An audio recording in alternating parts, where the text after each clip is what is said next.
قال اللہ یا عیسیٰ انی متوفیک و رافعک الی، یاد کرو جب کہ اللہ نے عیسیٰ سے کہا عیسیٰ میں تمہیں اب لے جانے والا ہوں. یہ لفظ ہے کہ جس کو قادیانیوں نے اصل میں بہت بڑی بنیاد بنایا ہے اپنے غلط عقیدے کی کہ وفات مسیح ہو چکی ہے. اس لفظ کو اچھی طرح سمجھ لیجئے. وفا کے معنی ہے پورا کرنا، وعدہ وفا کرو، وفا. اب اس سے جب کہا جائے کسی کو پورا دینا تو باب تفعیل میں آئے گا وفا یوفی توفیتاً، وہ ہم پڑھ چکے ہیں ووفیت کل نفس فکیف اذا جاء، جب وہ دن آئے گا ووفیت کل نفس ما عملت، جو کچھ انہوں نے کیا ہوگا پورا پورا ان کو دے دیا جائے گا. یہ دیکھ لیجئے آیت نمبر 25 فکیف اذا جمعناہم لیوم لا ریب فیہ ووفیت کل نفس ما کسبت وہم لا یظلمون، ہر ایک کو بھرپور پورا پورا بدلہ اس کے اعمال کا دے دیا جائے گا. یہ ہے کسی کو پورا پورا دینا. کسی سے پورا پورا لے لینا یہ باب تفاعل ہوگا. توفا یا توفا، کسی کو پورا لے لینا تو پورا لے لیتا ہے اللہ تعالیٰ نے. یہ لفظ جو ہے پورا بتمام و کمال یہ گویا کہ منطبق ہوتا ہے حضرت مسیح پر کہ حضرت مسیح کو ان کے جسم اور جان سمیت اللہ لے گیا. ہم جب کہتے ہیں وفات پا گیا تو یہ ہے استعارتاً، جسم یہی رہ گیا صرف جان گئی ہے. اور یہی لفظ قرآن میں آتا ہے نیند کے لیے بھی، اللہ یتوفی الانفس حین موتها، اس لیے کہ نیند میں بھی یہ ہوتا ہے کہ خود شعوری نکل جاتی ہے انسان میں سے. اگرچہ زندہ ہے، اب اس کو اگر کوئی چیونٹی کاٹ رہی ہے تو جاگ جائے گا، لیکن ویسے اس کی خود شعوری ختم ہو چکی ہے. اور روح کا تعلق ہے خود شعوری کے ساتھ، تو نیند میں بھی اللہ تعالیٰ روح کو قبض کر لیتا ہے، اس کے لیے بھی توفی کا لفظ ہے. پھر جب انسان مرتا ہے تو روح اور جان دونوں چلی گئیں اور صرف جسم رہ گیا، یہ بھی توفی ہے. اور سب سے زیادہ مکمل توفی کیا ہے کہ اللہ تعالیٰ حضرت مسیح کو ان کے جسم، جان اور روح تینوں سمیت سموچے حضرت مسیح کو زندہ جو کا توں لے گیا. یہ ہے عقیدہ جو مسلمانوں کا ہے. اور جہاں تک لفظ کا تعلق ہے اس میں قطعاً کوئی بات جو ہے اس میں ایسی نہیں ہے کہ جس سے کوئی شخص دلیل پکڑ سکے، سوائے اس کے کہ ان لوگوں کو بہکانا آسان ہے جنہیں عربی زبان کی گرامر سے واقفیت نہیں. وہ ایک ہی وفات جانتے ہیں. وفات 3 ہو گئی ہیں ازلوء قرآن جو میں نے آپ کو سمجھائی ہیں.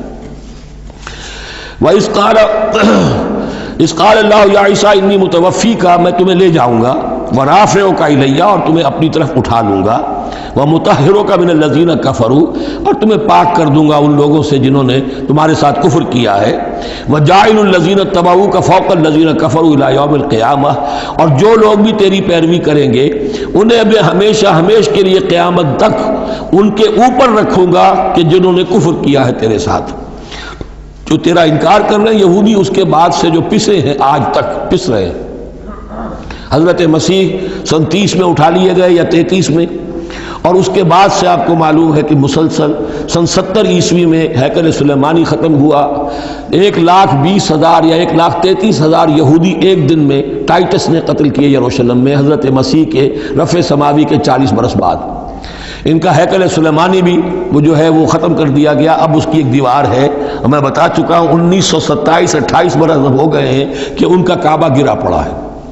1917 سے پہلے تک، بلکہ یوں سمجھیے پہلے 500 برس تک تو ان کا داخلہ بھی ممنوع تھا. یہ تو حضرت عمر کے ہاتھوں جب فتح ہوا ہے، یہ ڈائسپورا کا ان کا پیریڈ کہلاتا ہے. ایک پیریڈ ان کا کیپٹیوٹی کا تھا جبکہ وہ نبوکڈنیزر لے گیا تھا انہیں اور بیبیلونیا میں قید میں رکھا ہے، وہ ہے ان کا پیریڈ آف کیپٹیوٹی. اس کے بعد واپس آئے حضرت عزیر کے زمانے میں، دوبارہ دوسرا ٹیمپل بنایا. اس کے بعد یہ ٹیمپل سن 70 عیسوی میں ختم ہوا. اور ڈائسپورا کہلاتا ہے کہ منتشر ہو جانا. انہیں وہاں سے نکال دیا گیا تھا کہ تم دفع ہو جاؤ یہاں سے، فلسطین میں تم نہیں رہ سکتے. کوئی روس چلا گیا، کوئی ہندوستان چلا گیا، کوئی مصر چلا گیا، کوئی اور یورپ چلا گیا، پوری دنیا میں پھیل گئے.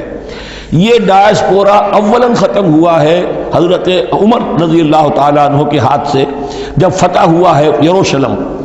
اس وقت حضرت عمر نے اس کو یروشلم کو اوپن سٹی قرار دیا کہ یہاں عیسائی بھی آ سکتے ہیں، مسلمان بھی آ سکتے ہیں، یہودی بھی آ سکتے ہیں، یہ سب کا مشترک شہر ہے.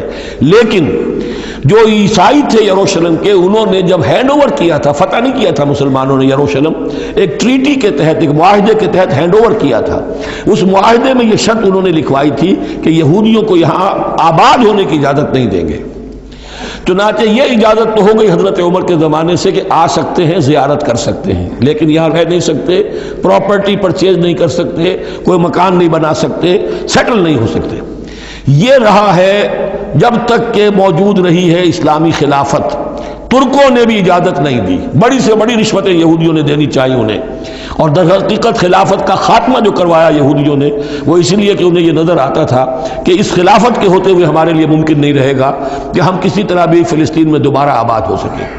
لیکن پھر برطانیہ کے جو وزیر تھا بالفور، اس کے ذریعے سے انہوں نے بالفور ڈیکلریشن 1917 میں حاصل کیا ہے، پھر ان کو حق ملا ہے کہ یہ یہاں آ کر جائیداد بھی خرید سکتے ہیں، سیٹل بھی ہو سکتے ہیں، اور اس کے یوں سمجھیے کہ 31 برس کے بعد پھر اسرائیل کی ریاست وجود میں آئی ہے۔ یہ تاریخ ذہن میں رہے۔ اگرچہ 1917 کے بعد سے انہیں کچھ سانس تو مل گیا ہے، اب ایک طرح سے محسوس ہوتا ہے کہ دنیا میں بڑے اقتدار پر ہیں، مٹھی بھر ہیں، یہ زیادہ سے زیادہ 13-14 ملین ہے، 1.5 کروڑ سے بھی کم، لیکن پوری دنیا کی سب معیشت جو ہے اس کا بڑا حصہ ان کے کنٹرول میں ہے۔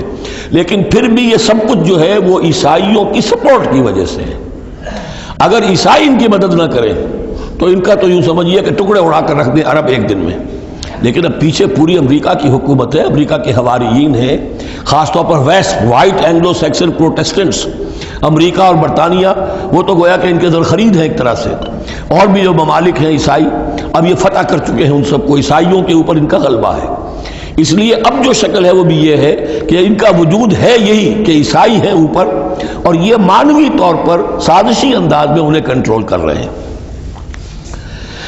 اذ قال اللہ یا عیسیٰ انی متوفیک ورافعک الی ومطہرک من الذین کفروا وجاعل الذین اتبعوک فوق الذین کفروا الی یوم القیامہ ثم الی مرجعکم فاحکم بینکم فیما کنتم فیہ تختلفون۔ پھر تم سب جو ہے تمہارا لوٹنا میری ہی طرف ہے، اور پھر میں تمہیں بتا دوں گا اور فیصلہ کر دوں گا تمہارے مابین ان باتوں میں جن میں تم اختلاف کر رہے تھے۔